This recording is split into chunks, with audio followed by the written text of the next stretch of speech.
pecinta misteri, bagaimana keadaan kalian di sana? Semoga keadaan kalian baik-baik saja ya. Karena pada hari ini kita akan sama-sama membahas tentang benda-benda terkutuk di dunia. Dan ya, hari ini adalah hari pertama aku membuat konten horor di YouTube channel aku, dan tetap support aku ya dengan cara like, comment, share, and subscribe. Dan tetap fokus, jangan pernah dengarkan bisikan di sekitar. Baiklah, kita masuk ke cerita pertama, yaitu boneka Leta. Ternyata boneka yang cantik dan ya lumayan menggemaskan ini ternyata menyimpan misteri di baliknya. Boneka Leta atau yang disebut juga dengan Leta Me Out, yang merupakan sebuah boneka berhantu yang sangat menyeramkan. Alkisah sebuah cerita yaitu seorang lelaki yang bernama Kerry Welton mengklaim telah menemukan Leta pada tahun 70-an. Saat itu ia sedang menjelajahi sebuah rumah sepi di Australia. Kemudian dia penasaran bukan dengan boneka tersebut, dan dia membawa boneka itu ke rumahnya. Tapi bukannya mendapatkan kebahagiaan, mendapatkan kesenangan karena telah membawa boneka tersebut, malah sebaliknya. Kejadian-kejadian aneh mulai didapatinya, seperti keset rumahnya yang seperti ada goresan, tiba-tiba ada barang-barang rumahnya yang tergeser dan ada yang jatuh, semuanya itu dialaminya. Setelah itu anak dari Kerry Welton juga mengalami sakit-sakit dan demam beberapa hari berikutnya. Dan setelah dia memegang boneka tersebut, anak dari Kerry Welton juga mengalami kerasukan. Hingga saat ini boneka Leta tetap berada di rumahnya dan Kerry Welton pindah dari rumah tersebut. Dan ya, sampai sini kita belum tahu kejelasan dari boneka tersebut. Wow, bagaimana menurut kalian? Apakah kalian berani untuk menemui boneka ini di sana? Kita masuk ke cerita berikutnya. Kita masuk ke cerita berikutnya, yaitu boneka Okiku. Ternyata boneka yang memiliki paras yang cantik dan juga imut ini mempunyai sebuah misteri di dalamnya.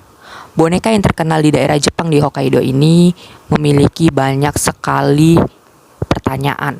Kenapa? Karena legenda mengatakan bahwa boneka ini bisa memanjangkan rambutnya sendiri. Alkisah ada seorang pemuda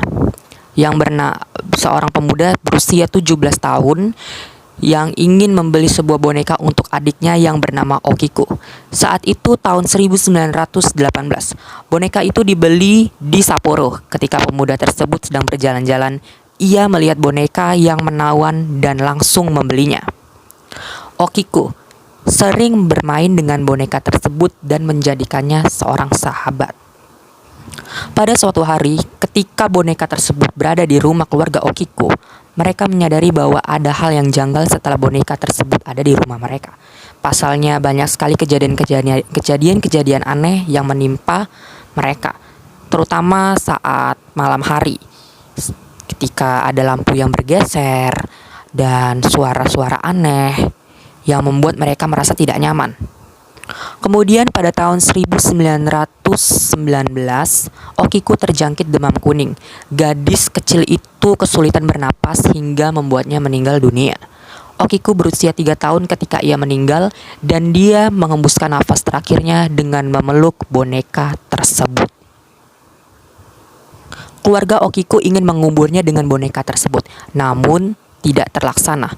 Kemudian boneka tersebut dipajang di rumah mereka, tepatnya di altar rumah mereka atau di ruang tamu mereka, untuk mengenang putri mereka yang sudah meninggal. Hingga kini boneka itu berada di kuil Mameji di kota Imamizawa yang berlokasi di Hokkaido, Jepang. Dan boneka tersebut dikenal dengan boneka Okiku. Dan banyak mitos yang mengatakan bahwa boneka ini sering memanjangkan rambutnya ketika saat malam hari. Wow, it's very creepy.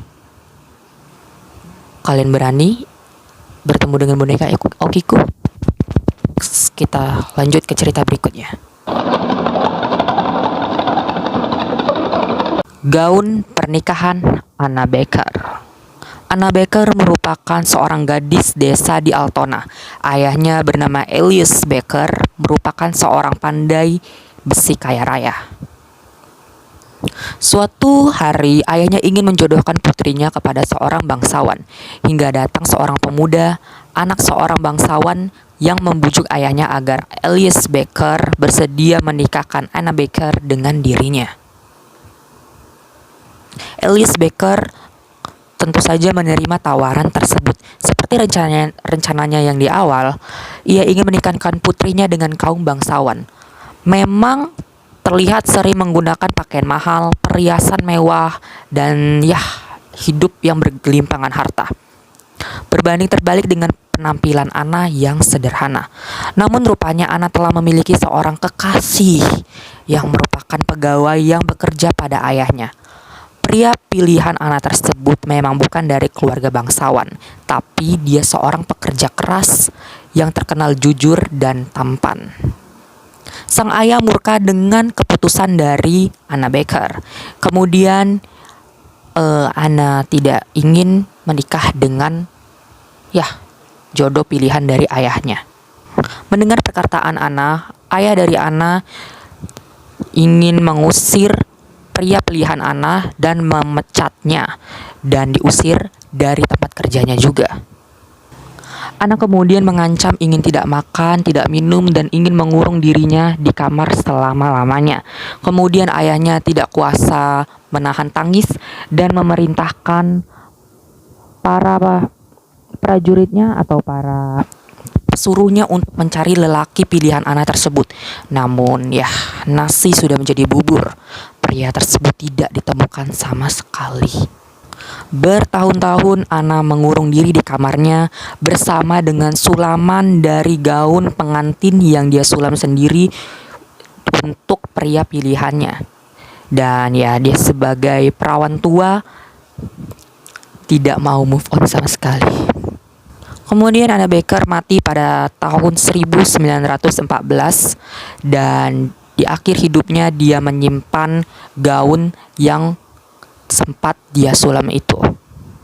Dan dari sinilah kutukan gaun pengantin tersebut bermula. Gaun pengantin tersebut terus berpindah kepemilikan.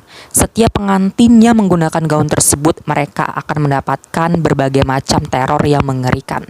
Dari pengantin tiba-tiba ada yang mengalami hal yang aneh, ada yang ingin nekat bunuh diri, ada yang sampai kesurupan, dan hal-hal aneh lainnya. Sampai akhirnya gaun Anna Baker itu kembali ke rumahnya, yaitu di keluarga Baker, yang kemudian beralih fungsi menjadi museum. Dan gaun pengantin tersebut masih bisa kita lihat di Museum Blair Country Historical Society di Bakery Mansion. Kalau kalian ingin mau berkunjung, silakan saja. Dan bisa melihat gaun itu. Tapi hati-hati dengan kutukannya ya. Next, cerita berikutnya. Vas Bassano. Sebenarnya kalau kita melihat vas ini seperti vas yang biasa saja, tidak ada istimewanya. Dan kalau kita perhatikan tidak ada hal yang cantik dari vas tersebut. Namun orang-orang menjadi tertarik karena vas tersebut dianggap sebagai benda yang berhantu dan terkutuk. Menurut legenda, vas Bassano pertama kali disebutkan pada abad ke-15 dan dibuat di Italia. Vas itu berpindah tangan meninggalkan jejak kematian yang tampaknya tak berujung di belakangnya. Tidak jelas berapa nyawa yang ditumbanginya dan dihabisinya. Konon katanya vas Bassano sempat ditawarkan untuk dimuseumkan, tapi pihak museum menolak penawaran tersebut. Sampai saat ini vas itu belum bisa dipastikan dan belum bisa dijelaskan apakah kutukan dari vas tersebut tersingkirkan atau tidak. Dan semoga vas itu aman-aman saja ya di sana. Next, cerita berikutnya. cerita berikutnya yaitu boneka Annabelle. Kalian pasti tidak asing lagi dengan boneka ini.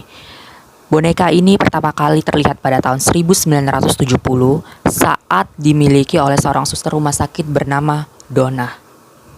Namun berulang kali mendatangkan petaka saat memanggil orang pintar. Boneka ini diketahui dirasuki oleh arwah Annabelle Heinzitz. Namun gangguan semakin intens dan boneka tersebut bahkan sampai mencekik teman Donna sendiri. Kemudian hal ini menarik Ed dan Lauren Arryn untuk mengangkat cerita dari boneka Annabelle dalam sebuah film. Sampai saat ini boneka Annabelle dimuseumkan oleh mereka di Connecticut dan dibuat kotak khusus. Dan inilah boneka Annabelle yang asli dan boneka Annabelle yang difilmkan. So, bagaimana pendapat kalian? Apakah kalian percaya akan adanya kutukan dari boneka tersebut? Oke, terima kasih pada kalian semua yang sudah nonton video ini sampai habis. Dan jangan lupa ya, like, comment, share, and subscribe.